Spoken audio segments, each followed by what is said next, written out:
Afternoon, everyone. Welcome to another one of Caribbean Chemicals Jamaica Zoom training sessions. As you can see, today we'll be speaking about pineapple production, principles and best practices. My name is Dale Smith, and I'll be your presenter today. It's only fair for us to start this Zoom training presentation as I may by offering a little background on pineapple production and why we see it as important or an important crop that we would design a best practice and certain principles using the CCJ method of crop production. Slide.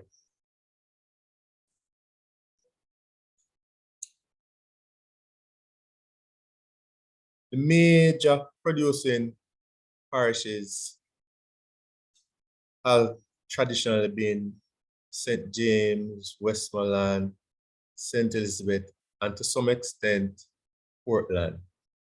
So Jamaica in itself produces over 250,000 kilograms of pineapple. And of that production, we have a 5 million kg market.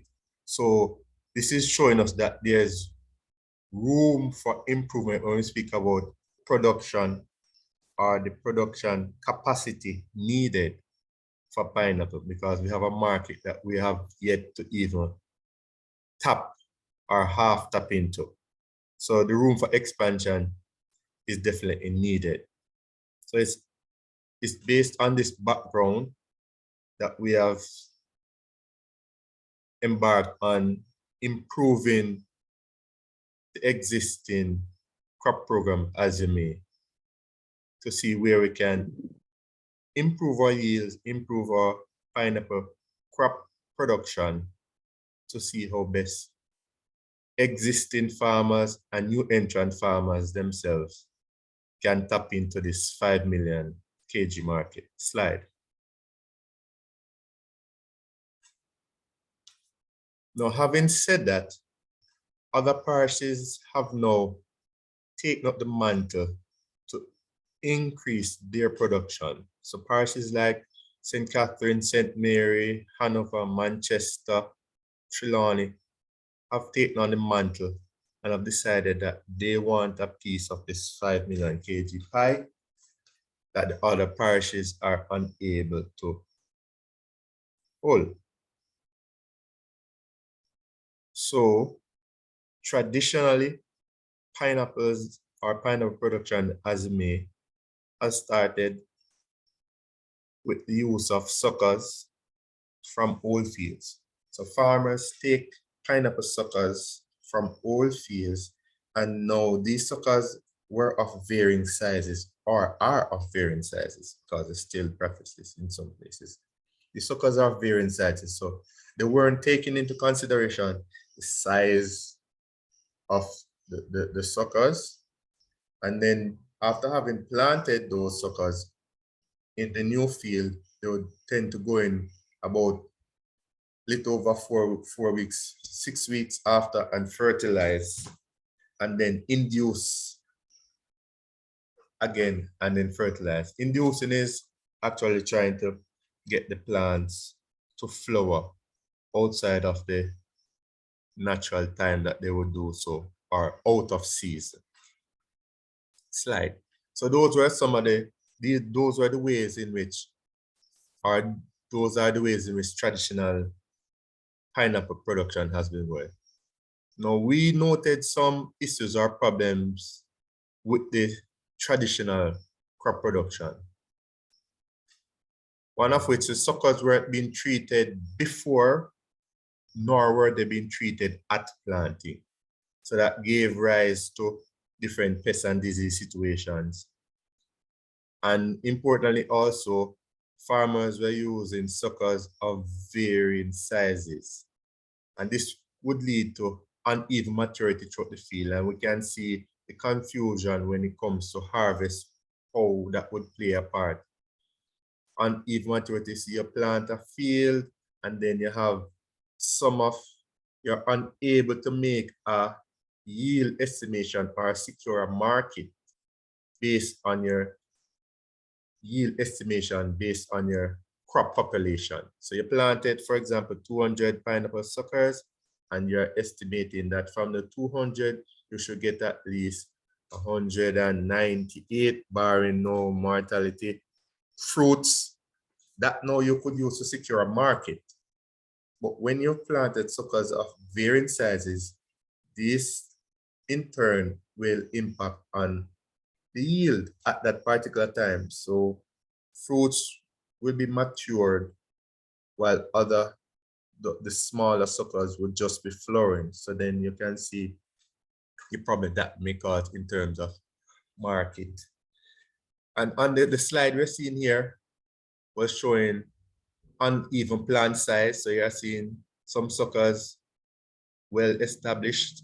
Then you're seeing some with the leaves up, showing that they are still not yet established themselves in the field and there. So I feel like this would definitely cause issues in terms of yield and market projection. Slide. We also realized that immature plants were being induced when the farmers were going with this widespread induction method. So they weren't selecting the plants based on plant development and maturity. They were just going through and just knocking, so to speak, all the plants, inducing all the plants. And therefore you have immature plants trying to bear fruits. And this in turn will lead to small fruits that weren't sweet, didn't have a lot of flavor. And more importantly, it led to the deterioration of the variety that farmers yield. So because these immature plants were being bred, plants that weren't at full maturity, then for the upcoming harvest or season, these plants were now unable to produce suckers, because the production of suckers is also a part of pineapple development. So apart from the fruit, we also look for the plants to produce suckers. So if these plants are being bred too early, they are yet to develop suckers and slips, and therefore running down the yield, so to speak. And that farmer will be getting less and less planting material, while at the same time, less and less yield because the fruits were too small and not of appropriate quality. Low crop nutrition was also something that we found out with the traditional system. There was very little to no foliar applications being made, and the granular or soil applications were far and wide in between production. And we have realized this at Caribbean Chemicals, and likewise, all of our crop programs have incorporated a foliar and a soil application, because we've seen where this method has dramatically improved yield and crop vitality right across the sphere of agriculture. Slide. So here, so having realized all these difficulties, we decided that our crop care program should be tailored around these challenges. So our crop care program takes into consideration sucker development that you just hear me speak about.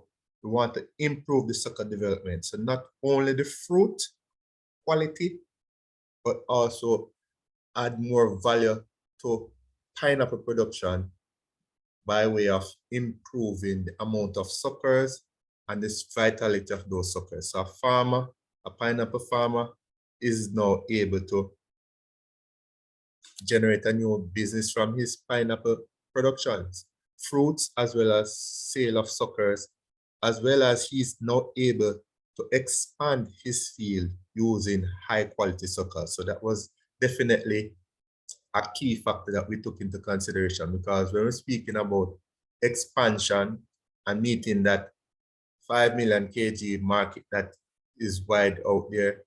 Expansion of high quality plant material would definitely be essential. Uniform population and growth. Also, again, you notice the slide to my left showing that plants, both left and right, plants are uniform in size. One is MD2, the others are bullet, that is more traditional. So it's showing that the system can work for both our traditional varieties and our newer type varieties. Also targeted control over pest and disease. Pineapple is one of those crops that pests are generally carried over in the planting material.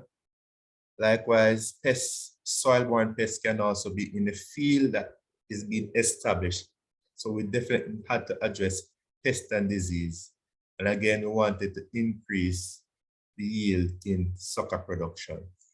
So these were the angles that we took. These were the angles that we looked at to form our crop program. Importantly, also, we want to know the differences between slips and suckers, because it's commonly used, the word suckers is commonly used when we speak about pineapple planting material, and persons tend to take it for granted. But in truth and in fact, it's very important that we make note of the difference, or make note the difference between slips and suckers. Slips are actually taken from the base of the fruit itself. So we have a pineapple plant and we have that fruit developing. Those small plants is pushing out from the peduncle, from the base of the pineapple fruit. Those are called slips. Suckers are generally produced or generated at the soil level, at the base of the mother plant. So suckers push up from the ground at the base of the mother plant. Slips are generated on the plant itself at the base of the fruit. Now, why is it important for us to differentiate between slips and suckers? Because both plant materials have different times in terms of development from planting. Slips tend to take a little longer, over 18 months. So this, while suckers tend to take a shorter time, 12 months. So you can see the importance again when we speak about establishing a field. Are you going to establish the field using slips, suckers? That's definitely something you need to take into consideration. Slips should be planted in a block by themselves, suckers planted in a separate block by themselves. So you again can have a better control over marketing projections. So the first stage in our CCJ crop program will be weed management. And that can be cleared up, so to speak, with a wide range of herbicides that we offer at carbon chemicals. And for land clearance, we have paraquat super, scorcher, glyphos, AG41. And these are all non-selective herbicides. That's why we use them for land clearance. And we have them as contact, which will be paraquat and scorcher, and then systemic, which will be the glyphos. And to improve the efficacy of all our herbicides, we include New-Film P, which is our advanced spreader sticker that is able to lock that herbicide on the weeds and give a better and much more effective weed control. So firstly, weed control. We clear the field, and we are now establishing the field with our improved plant material, whether it be suckers or slips. And now we move on. Also, again, we have to also address weed control in the existing fields or fields that have already been planted out. And for that, we have selective herbicides. So when we speak about weed control, it's a comprehensive thing that we're looking at. Land clearance before planting and control of weeds in existing fields. We have three chemistries, diuron and velzone, which are well known and are used right across the pineapple production to Jamaica. And they are used together in a combo a 30-20 ratio to a gallon of water. So 30 milliliters diuron, 20 milliliters Velzone. And we have seen a lot of success with this combination. These pictures also show where the products have been used. But our newest entrant or herbicide in this range would be Pineapple Plus. And what we've done with Pineapple Plus is no black magic, but we've incorporated both chemistries, diuron and Velzone, into one product. So you are getting in Pineapple Plus the diuron and Velzone already formulated together in a pelleted manner. So you're getting about 46.8% diuron and 13.2% Velzone in Pineapple Plus. I should go that again. You're getting 46.8% diuron and 13.2 Velzone in the Pineapple Plus. So for farmers who were toggling with the exact ratio of Velzone to use, you no longer have that problem. We've solved that for you and have made it much easier in terms of mixing and application. Slide. Following through with that, we also have to look on pest control, because pest and disease are major topics that have to be looked at whenever one speaks about a crop care program. So pests that we know affect pineapples are scales, thrips, mites, borers, mealybugs. And most of these pests are soft-bodied and tend to form colonies around the base or more succulent areas of the pineapple plant. Some attach themselves very early on the flowers or on the early formation of fruits, like the borers, definitely.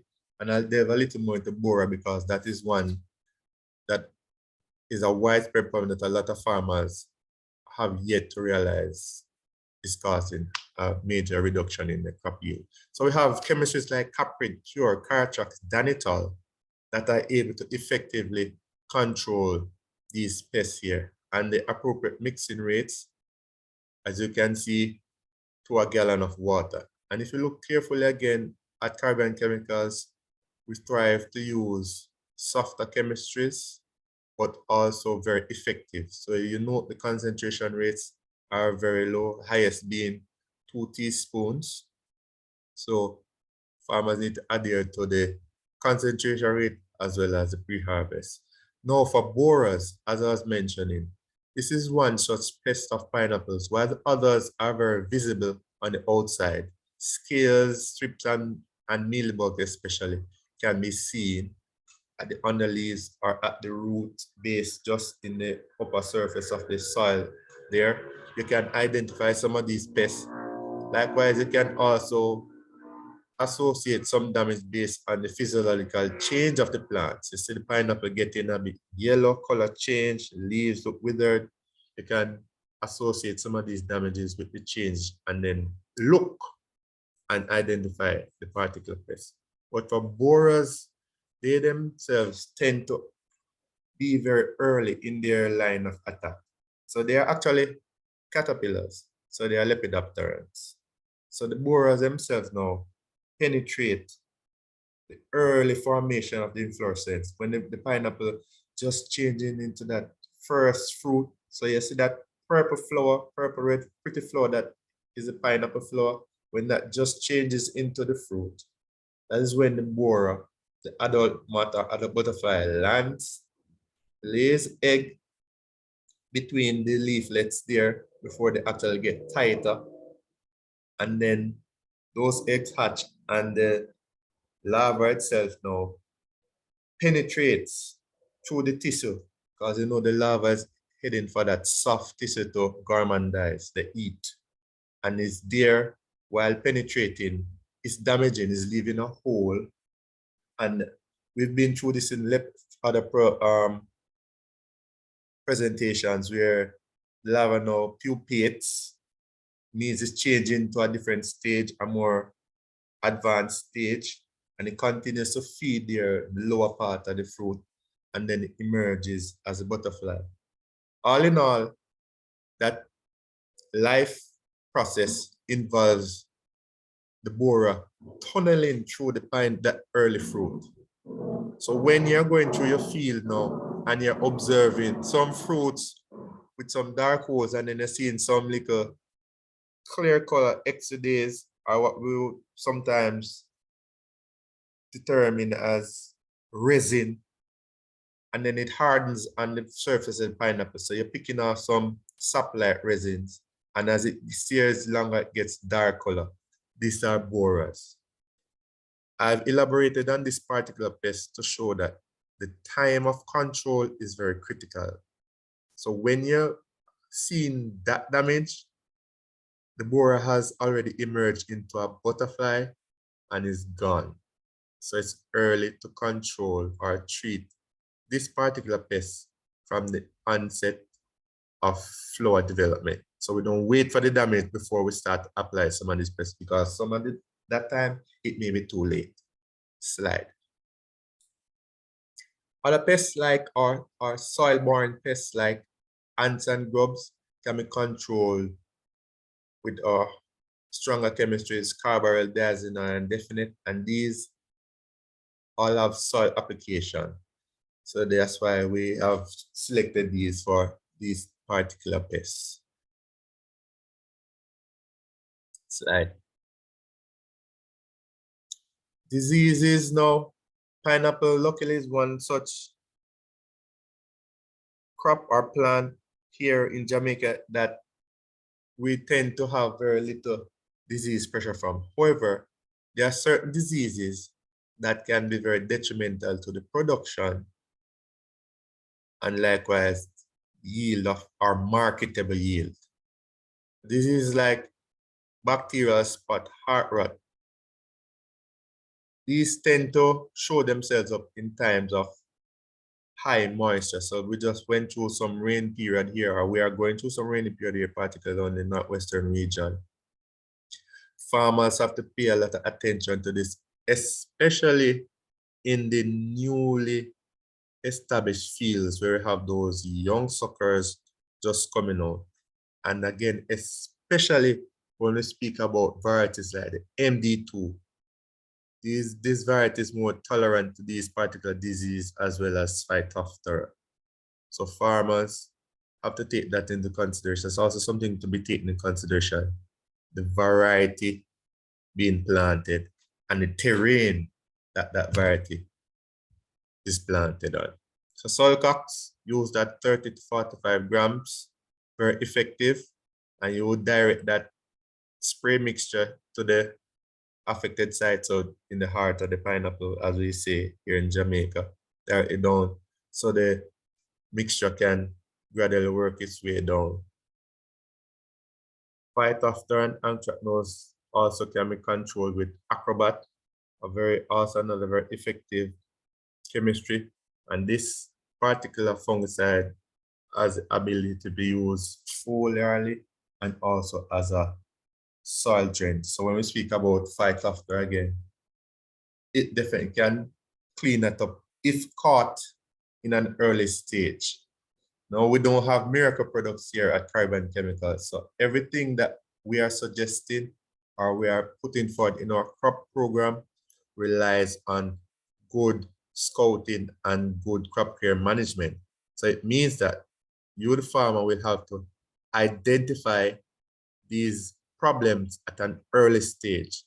And that again speaks to best practices in terms of our cultural practices. Walk in the field, roguing, observing what is going on. So the timely application of these chemistries is very important.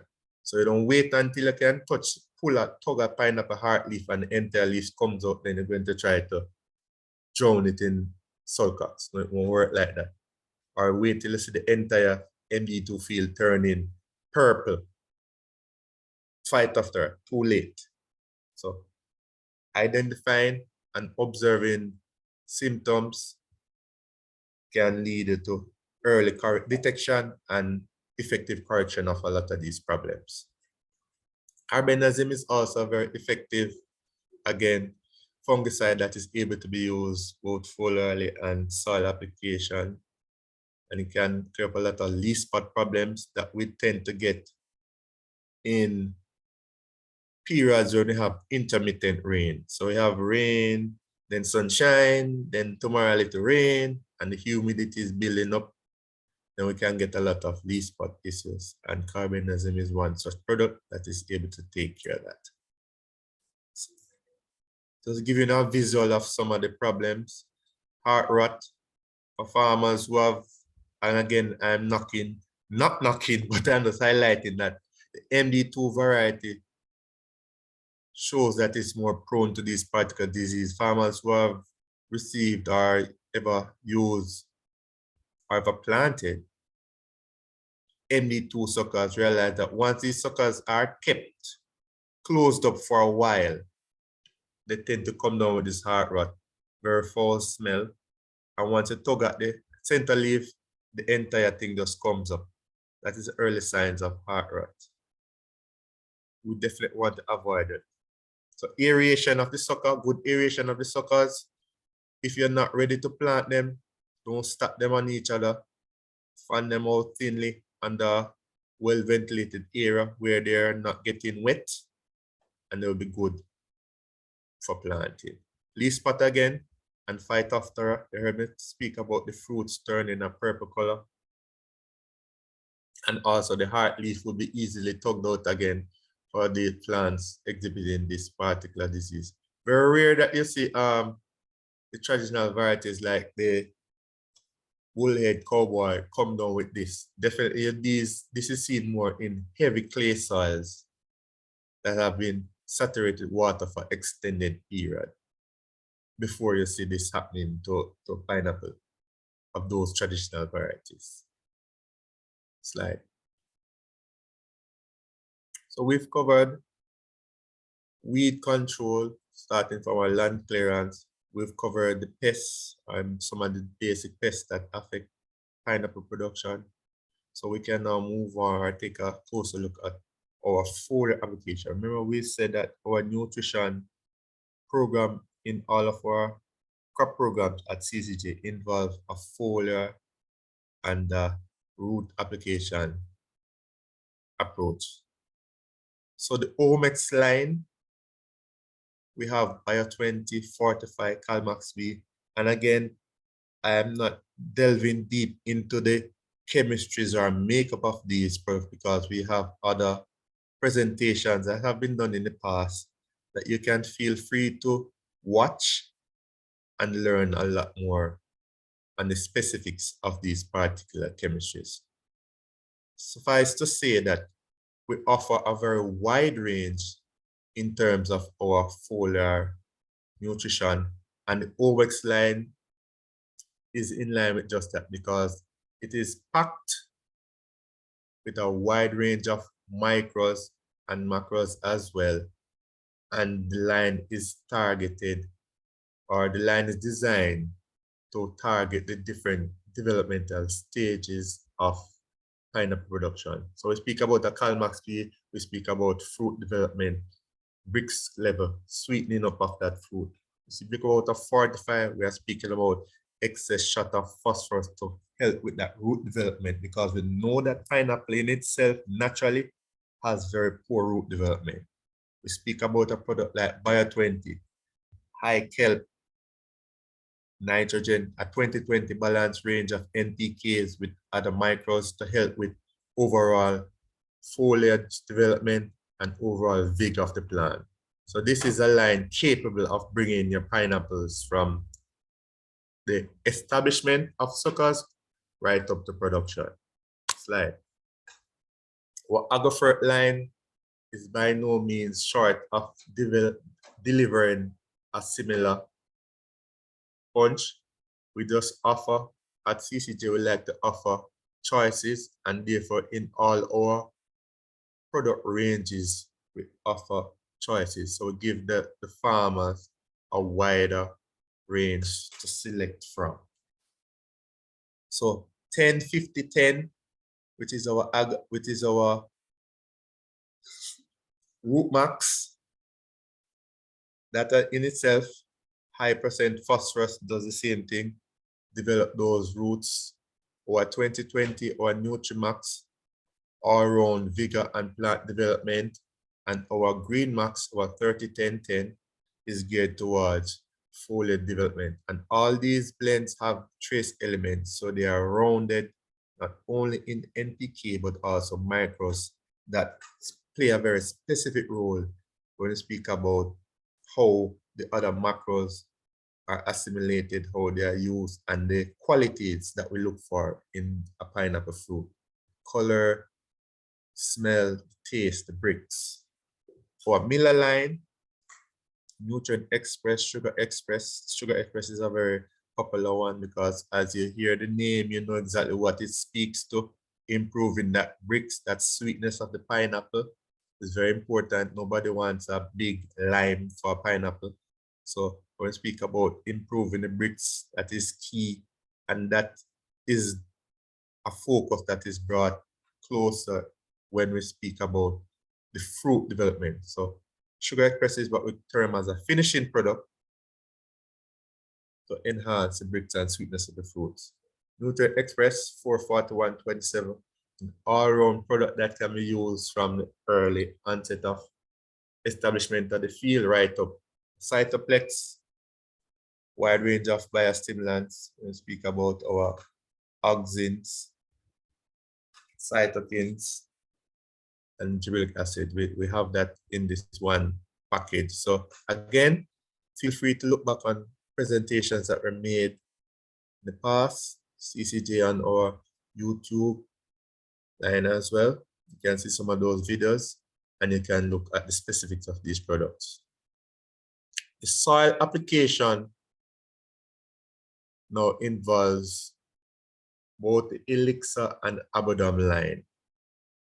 The Elixir Zorka is our compound fertilizer, and we've also gone through that compound in the sense that all the nutrients, all the NPKs can be found in individual granules.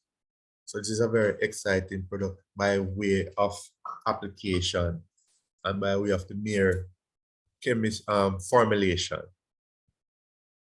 So we've highlighted this. So this nutrition program, like all the other factors we've gone through, was born of the problems we highlighted with the traditional system. We can recall the slide that we saw pineapples with poor nutrition. The leaves were yellow, they were fine, and the plants appeared stunted.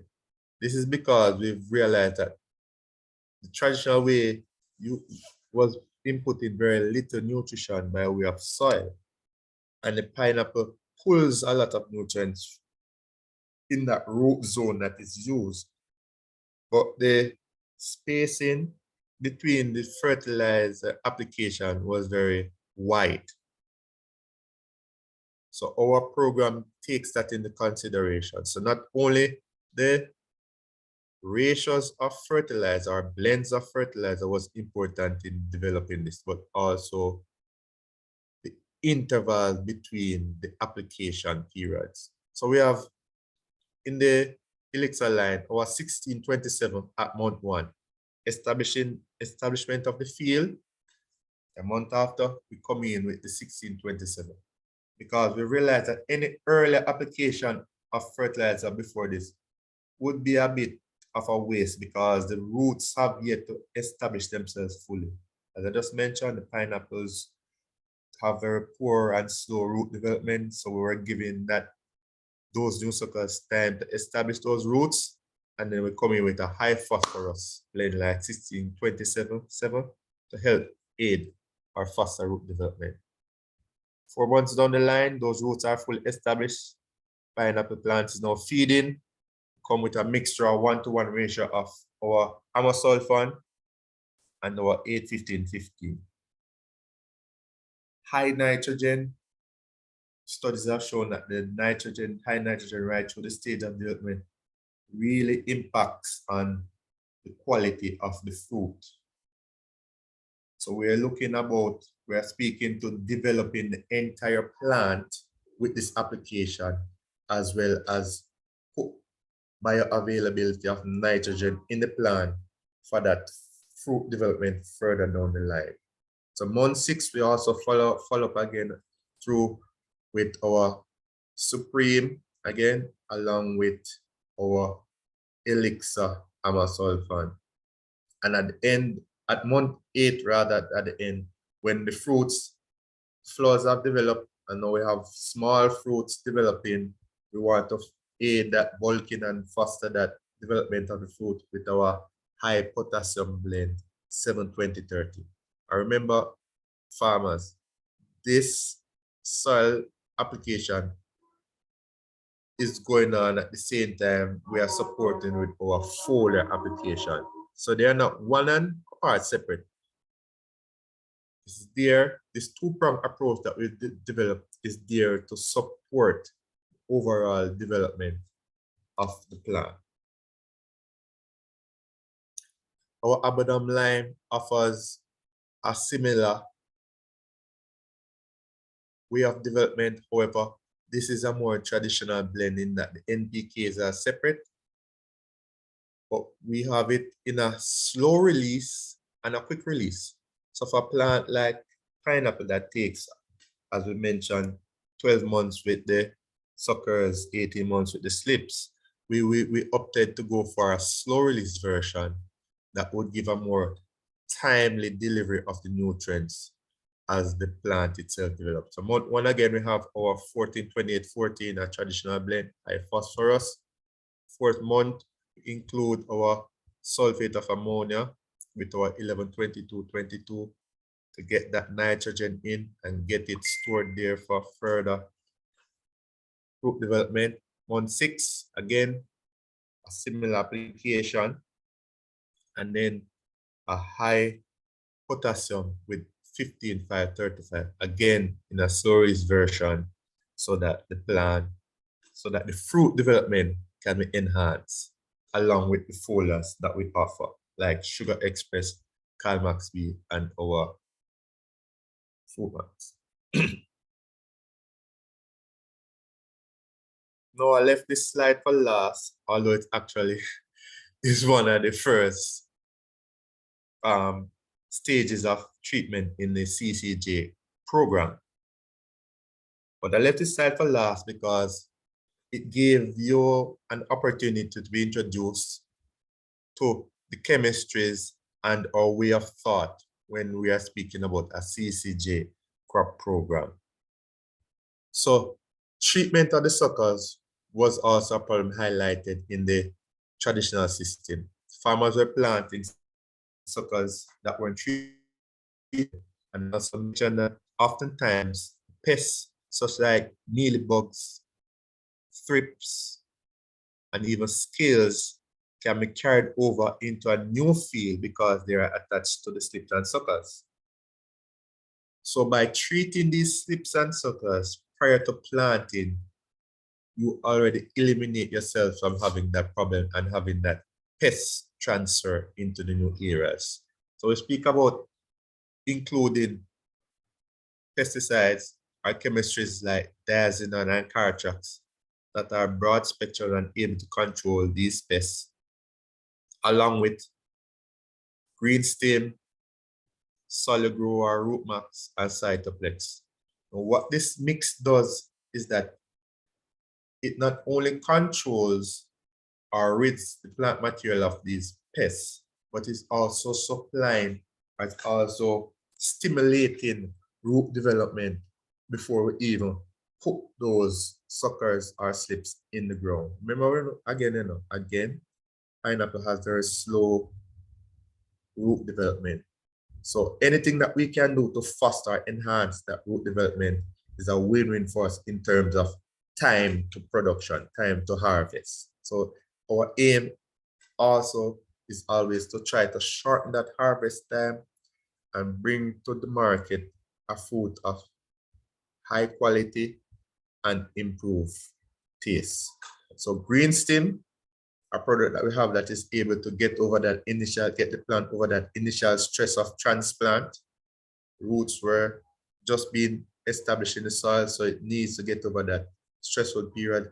Cytoplex, again, having all those biostimulants and plant hormones able to help with the transfer of nutrients, get those nutrients moving, get the nutrients cycling, get the plant in a new frame of mind, because the plant was in a different zone, a different plant space, and is now in this new plant space. So it has to get back into the function of cycling those nutrients in its immediate root zone. And solid grow has that initial high phosphorus that is needed, and the root max has that high phosphorus that is needed for that root development. So all in all, it is a mix geared towards early enhancement of the suckers and slips for the farmers to reach that improved production and yield. Slide. Oh, questions. We're there. So I'll take on any questions now that you may have at this time regarding the presentation, or just general regarding pineapple production.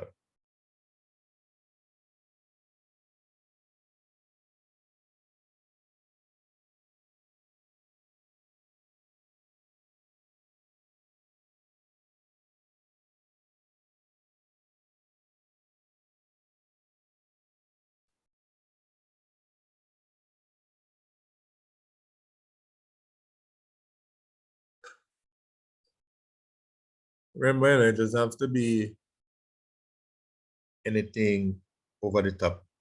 Our crop program is not about reinventing the wheel. It's just about enhancing it and highlighting areas that we've observed where a bit away from best practices. So we are in a time now where the inputs are very critical.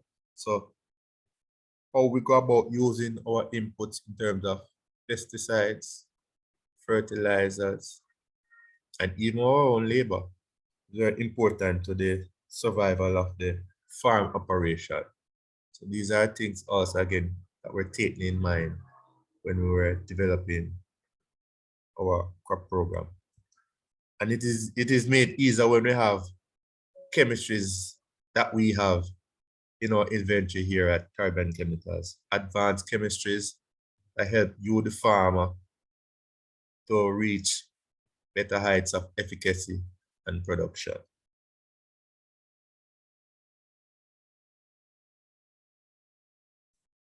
You have anything via YouTube, Georgia? No, we're not on YouTube. I'll have to post the video later. Okay. And there are no questions in the chat, so you can wrap up. I can wrap up. Yeah. Mm-hmm. All right, so once again, thanks for all who have joined in. And you can always reach our agronomists island-wide. Up on the slide now, you have different parishes that we are located. We have a sales agronomist working in tandem with our product development agronomists. So farm stores, farms who want to make direct purchases can reach out to our sales agronomists. Farmers who want technical advice can reach out to our product development team.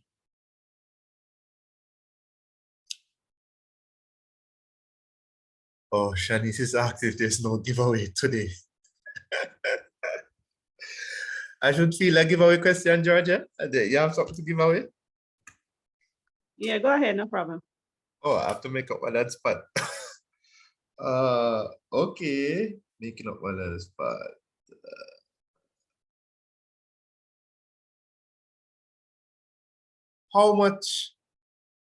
What percentage of diuron can be found in Peanut Plus? Yes, that's what we have given up. We have a Peanut Plus, but we have given out, by the way.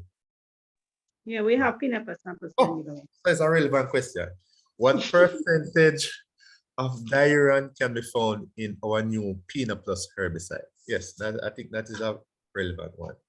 In the meantime, we have upcoming events.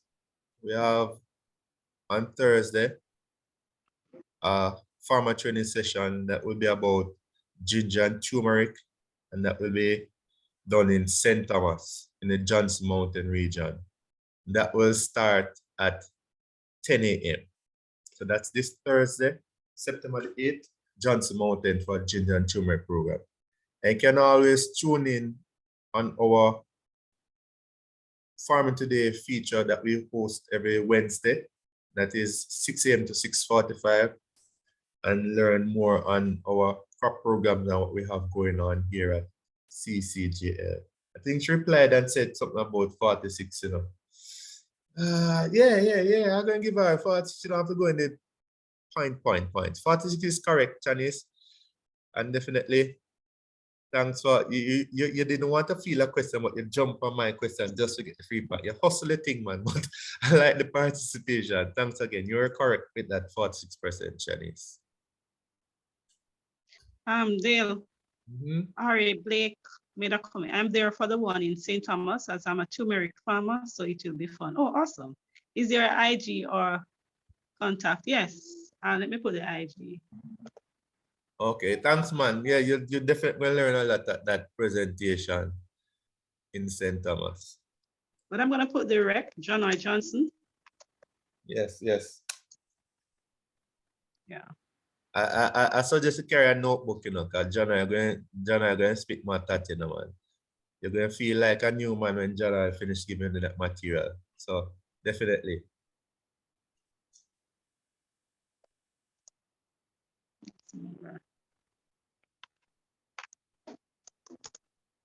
Good. So that's John. That's thanks, man. That's John's info there. So you can always knock him when you reach there. Okay. Dale. Yes, Georgia. We could give away another gift. So make up something else. Okay. All right. Well, hold on. I can make up something else. All right. All right. So where on the pineapple plants are pineapple suckers found? Yeah. Where on the pineapple plant are pineapple suckers found? Remember we spoke about the difference between suckers and slips? Just checking if you were listening, y'all.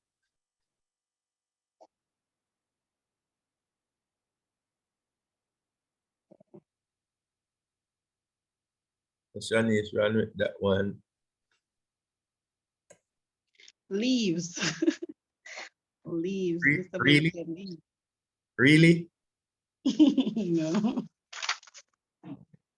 No, I'm not taking that one. The suckers are found on leaves? No.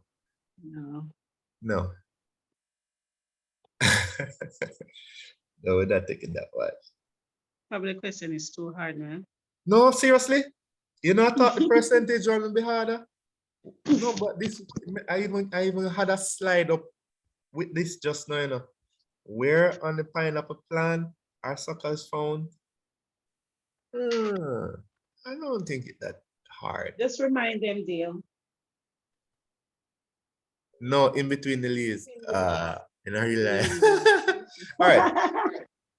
All right. Remember we said that there was a difference between suckers and slips.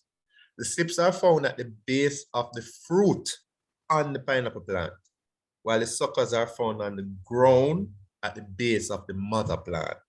So a big difference between suckers and slips. Suckers found on the ground at the base of the mother plant. The slips found on the fruit, on the plant at the base of the fruit. Okay. Yeah. So thanks again for participating. I'm gonna ask Shanice to send me her contacts at 401-4766 so I can reach out to her. 401-4766. That number, Shanice, to collect your Peanut Plus. Thanks again, everyone, for listening in. So it's been a pleasure. Thank you, Dale. Thanks, Roger. Have a great day, everyone.